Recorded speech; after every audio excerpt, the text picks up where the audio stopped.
Hola, ¿qué tal? Mi nombre es Claudio Bustos, soy abogado tributarista, socio fundador de Bustos Tax and Legal, firma de abogados y auditores especializados en asesoría y planificación tributaria para empresas y personas naturales.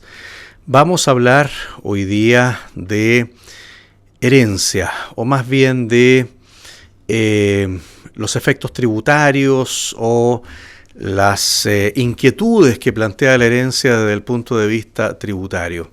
Sabemos que la herencia está sujeta a un impuesto en Chile. Ese impuesto es un impuesto gradual que llega a una tasa máxima de un 25% y que es percibido muchas veces en forma negativa por parte de la población, por parte de los contribuyentes, por una parte porque se considera que es una tributación múltiple. Las personas dicen, bueno, si ya tributé con impuesto a la renta por el dinero que gané en vida para adquirir mis bienes, ¿por qué mis herederos deben tributar de nuevo sobre estos activos?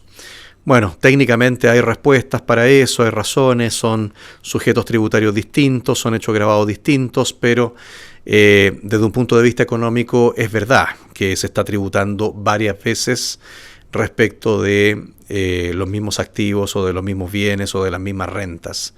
Y por eso provoca tanto rechazo entre la gente que en el fondo muchas personas abogan por eliminarlo, por derogarlo. Hay casos, se sabe, de familias que se ven muy constreñidas para pagar el impuesto a la herencia y tienen muchas veces que vender o deshacerse de activos del causante para poder pagar el impuesto, lo cual suena un poco absurdo, pero así es. Y en otros países, en Estados Unidos especialmente, hay varios estados en los cuales el impuesto a la herencia ha sido derogado por todas estas razones. Pero bueno, lo que ocurre es que justamente por estas razones las personas tratan de alguna forma de anticiparse al tema de la herencia, de la sucesión por causa de muerte, del fallecimiento, y tratan de alguna forma de planificar este impuesto, o en algunos casos de eludirlo derechamente. Y el tema es que hoy día no es nada de fácil hacerlo. Hoy día tenemos normas antielusivas en materia de impuesto a la herencia que son bastante estrictas y bastante concretas. De hecho, diría yo que en Chile las primeras normas antielusivas más específicas surgieron en materia de impuesto a la herencia, mucho antes de que surgiera la norma antielusiva general. Hoy día tenemos un articulado de la Ley de Impuesto a la Herencia que está en el artículo 63 y siguientes que se refiere al tema de operaciones simuladas. ¿Qué significa esto? Significa contratos que las partes llevan a cabo, que el papá hace con sus hijos con el fin de transferirles bienes en vida, pero que en realidad no son los contratos que dicen ser, no se cumplen como deben ser, no se cumplen las obligaciones que corresponden al contrato y en definitiva, por lo tanto, son contratos, como uno diría, de papel y que por lo tanto no tienen ninguna realidad económica. Eso evidentemente hoy día es elusivo, puede ser evasivo en algunos casos, puede ser constitutivo de delito tributario dependiendo de las variables que concurran y de las circunstancias del caso, ¿no? Es cierto que antiguamente muchas de estas cosas se hacían y no pasaba nada. La verdad es que nunca debieron hacerse, pero se hacían porque, bueno, en algún minuto la ley era un poco más laxa, en algún momento existían mayores ventanitas tributarias o mayores vacíos legales o resquicios que de acuerdo a la ley podían aplicarse o utilizarse para poder hacer estas cosas, digamos, sin que nadie se diera cuenta, o si alguien se daba cuenta, aparecían como operaciones que eran formalmente legales y válidas. La primacía de la forma por sobre la substancia. Hoy día en realidad estamos frente a un criterio que es exactamente lo opuesto. Prima la realidad económica y la substancia de las operaciones frente a la forma de las mismas. Entonces hay que tener mucho cuidado. Por lo tanto, hoy día no es dable pensar, por ejemplo, en cosas como que si yo le quiero traspasar acciones de una compañía a mi hijo o derechos sociales de una sociedad, oye, firmemos una compraventa, el precio queda por pagar y el precio nunca se paga, ¿ah? Y da lo mismo. Eso hoy día es inviable, eso hoy día no existe. Nunca debió haber sido tampoco, pero yo sé que antes se hacía y a lo mejor surtía efecto. Hoy día eso es absolutamente inviable. Hoy día eso sería constitutivo al menos de una ilusión, al menos. Pero podría evidentemente ser tener una escalada mucho mayor, ¿ah? El contrato debe cumplirse. Si yo hago una compraventa, voy a tener un efecto por el lado del vendedor desde el punto de vista de ganancia de capital, porque el que está vendiendo se hace una ganancia de capital al vender, se hace una utilidad, lo más probable. No puedo vender en cualquier valor, o sea, no puedo vender acciones que valen 500 millones en 100.000 pesos, porque obviamente el Servicio de Impuestos Internos tiene una facultad de tasación, de acuerdo al artículo 64 del Código Tributario, para poder determinar el real valor de esas acciones. Por lo tanto, no puedo vender en el valor que a mí se me plazca. Y por otro lado, mi hijo tendrá que comprar y pagar esas acciones efectivamente. Tendrá que acreditar que tiene los recursos y que tiene los dineros para hacerlo. No podrá hacerlo con los propios dividendos de la sociedad. O sea, eso de que yo incorporo a mi hijo a la sociedad, ¿no es cierto? Y mi hijo paga las acciones con los propios dividendos que después va a recibir de la sociedad, es una donación encubierta, absolutamente. O sea, eso tampoco se puede hacer. Está incluso en el catálogo de esquemas elusivos tributarios del Servicio de Impuestos Internos. Lo mismo con la valorización, como digo, de las cosas. Si tengo hoy día una sociedad que vale 1.000 millones de pesos de patrimonio, pero el capital estatutario, ¿no es cierto?, es 1 millón de pesos.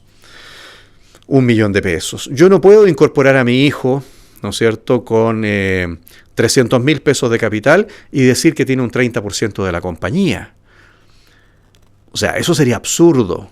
La compañía no vale 1 millón de pesos, la compañía vale 1.000 millones de pesos. Yo no puedo incorporarlo con 300.000 pesos porque el capital es 1 millón de pesos y decir que tiene el 30% de la compañía. Entonces, ojo con todas estas cosas, porque hoy día no se pueden hacer, nunca debieron hacerse. Si en algún momento se hicieron, bueno, en ese minuto las circunstancias, la ley, la autoridad lo permitían, hoy día no se puede.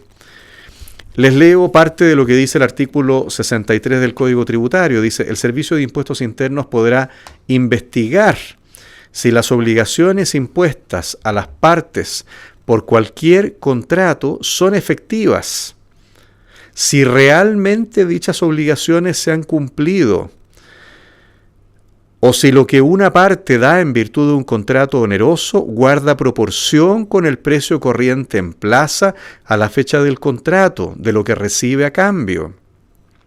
Si el servicio comprobare que dichas obligaciones no son efectivas o no se han cumplido realmente, o lo que una de las partes da en virtud de un contrato oneroso es notoriamente desproporcionado al precio corriente en plaza de lo que recibe en cambio, y dichos actos y circunstancias hubieran tenido objeto encubrir una donación y anticipo a cuenta de herencia, liquidará y girará el impuesto que corresponda. Artículo 63 de la Ley de Impuesto a la Herencia, Asignaciones y Donaciones. A todo esto, el impuesto a la herencia es el mismo que el impuesto a las donaciones. Por lo tanto, hoy día, si un papá quiere transferir en vida bienes a sus hijos, la forma más transparente de hacerlo es a través de una donación. Y la donación va a quedar afecta a impuestos.